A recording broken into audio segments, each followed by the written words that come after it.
wọ́n lọ́mọ ò jìyà ó lóun gbọ́n ẹ gbọ́ ta ni tíjà tó kọ ìyá ẹ̀ ṣe ráìsì ìyá ẹ̀ ṣe kéèkì ọba elédùmarè ò ní já jìyà láyé o ìyà ò dàbí ẹ̀kọ́ o tó bá wá jẹ́ ìgbà àkọ́kọ́ leléyìí tẹ́yin darapọ̀ mọ́ wa ẹ má gbàgbé bá tẹ subscription button àti notification bell ẹ káàbọ̀ padà sórí ìkànnì YouTube wa sinimá wo la mú wá fún yín lọ́jọ́ tí ò ní bí kò ṣe Starboy ni sinimá tí a mú wá fún yín ní ọjọ́ tòní.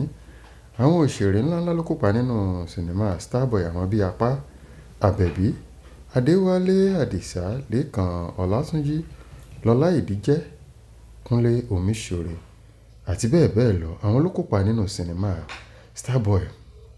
Tẹ́ ẹ bá ti wá wo sinimá yìí, ẹ lọ sórí YouTube yín, ẹ tẹ Yorùbá Plus síbẹ̀. Tí wọ́n ti gbé Yorùbá Plus wá, ẹ tẹ Starboy sí máa gbé wá gàràgbà. Sinimá tuntun ni. Ẹ jẹ́ kájọ wo kájọ digest ẹ̀. Nínú sinimá yìí, ẹ̀kọ́ wo lẹ̀yin rí kọ́, èwo lèmi rí kọ́. Ọmọ tí ó ń ta ẹrọ̀fọ̀ dìde, tálákà lọmọ yìí, bó ṣe ń lọ sókè ló ń lọ sóbò. Òun náà ló ń ṣiṣẹ́ tí bàbá ń jẹ. Òun ló ń ṣiṣẹ́ tó fi ń tọ́jú àbúrò tó wá ṣe bẹ́ẹ̀ tó jẹ́ pé ọmọ olówó ló nífẹ̀ẹ́ sí nínú sinimá yìí. Ọmọ tó jẹ́ pé àwọn òbí ẹ̀ wà òkè gan, tán lówó, tán lọ́lá, tán ní dúkìá rẹpẹtẹ. Ṣùgbọ́n kí ló ń ṣẹlẹ̀ nínú sinimá yìí?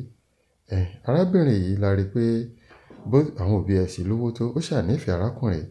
Ṣùgbọ́n èmi ò rí nínú sinimá yìí kó tiẹ̀ fi owó kó fi lọ̀ látàrí wípé yóò kọ́ ní ọ̀nà ọlà nínú sinimá Starboy ni.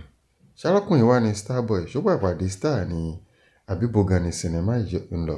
Ẹ jẹ́ ká jọ wo sinimá yìí lórí Yorùbá Plus ká máa dúró de apá kejì ẹ̀. Starboy ni sinimá ni Starboy. Tẹ́yin bá ṣe ń darapọ̀ mọ́ wa fún ìgbà àkọ́kọ́ lórí ìkànnì yìí, ẹ má gbàgbé ẹ bá wa tẹ subscription button, ẹ tẹ notification bell sọ̀rọ̀ gbogbo àti a bá ti mú sinimá àti àwọn review bí eléyìí wá, àjùmọ̀ máa ṣe kíni, àjùmọ̀ máa jẹ gbádùn ara wa.